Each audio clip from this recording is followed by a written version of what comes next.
Bien.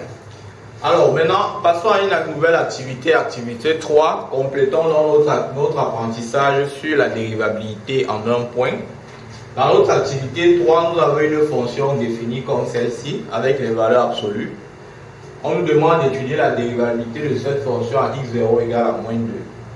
Donc comme on va passer le fait que la fonction est déjà continue, en moins 2, donc passons directement à la dérivabilité.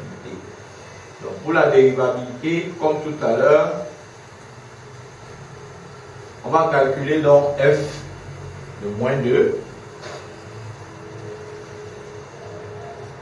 On aura donc 4 plus 2 moins 6 sur moins 2 plus 1 qui donne 0 sur moins 1 qui est égal à 0. Maintenant on calcule la limite. La limite de f de x moins f de moins 2 sur x plus 2, quand x tend vers moins 2, ça va nous donner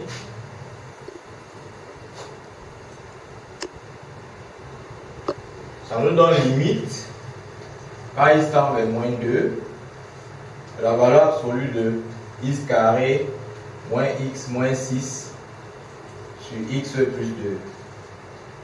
Parce qu'en fait c'est moins 0. Donc ça ne sert à rien de mettre moins 0. Ça n'a pas d'impact. On aura donc ici la limite. On va calculer directement. On aura en haut 0 et en bas 2 plus 2 va nous donner 0 sur 0.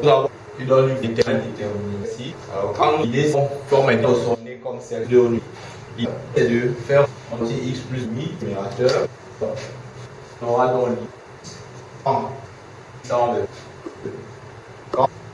x de valeur moins 2 de x moins 2 absolu de plus 2 moins de x 2 alors x facteur sur moins 3 x 2. Vous savez ce qu'il faut? Il faut simplement plus de division. Vous savez de ça par faire plus 2 pour faire la obtenir ça. Maintenant, il simplifier. Tout se pose le problème.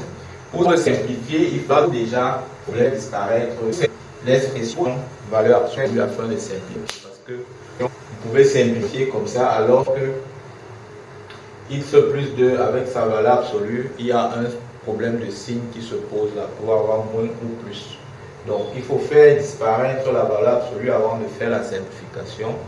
Et vous savez que pour faire disparaître la valeur absolue, il faut faire donc le tableau de signes de l'expression qui est à l'intérieur de la valeur absolue. Qui dit tableau de signes dit racine. Donc les racines, on fait x plus 2 facteur de x moins 3 égale à 0.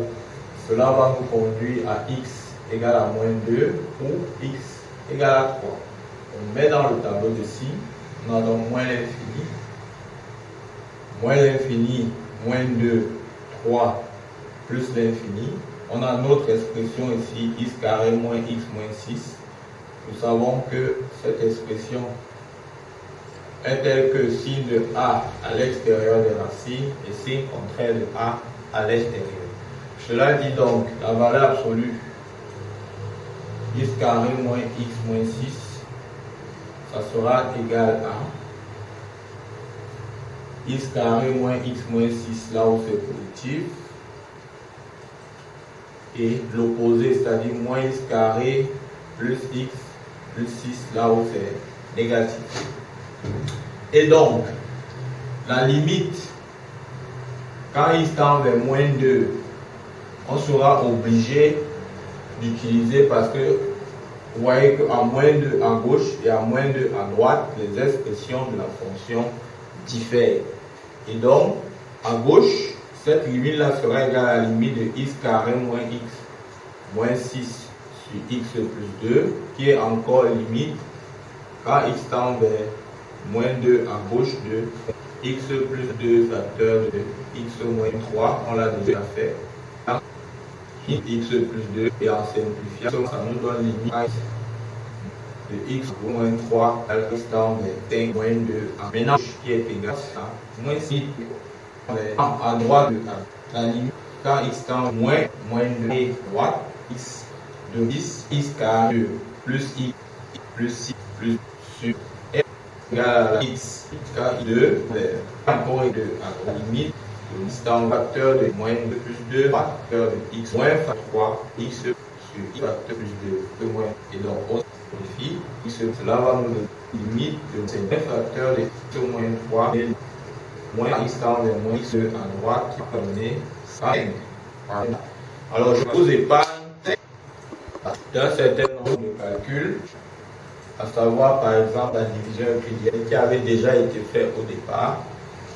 Maintenant, quand on a simplifié les x plus 2, on a recalculé la limite, on s'est rendu compte que le nombre dérivé à gauche de moins 2 est différent du nombre dérivé à droite de moins 2.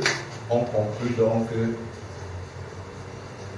f n'est pas dérivable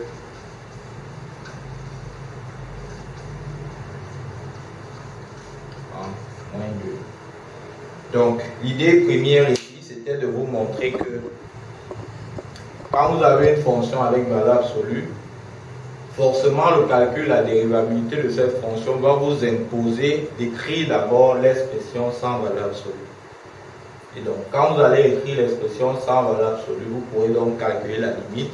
Il peut arriver que cela vous conduise à une non-dérivabilité, comme il peut arriver que cela vous conduise à une dérivabilité. Voilà donc ce qu'il y avait donc à vous montrer dans cette vidéo. J'espère que j'ai été simplement précis, clair et que vous avez compris. Je vous remercie pour votre écoute.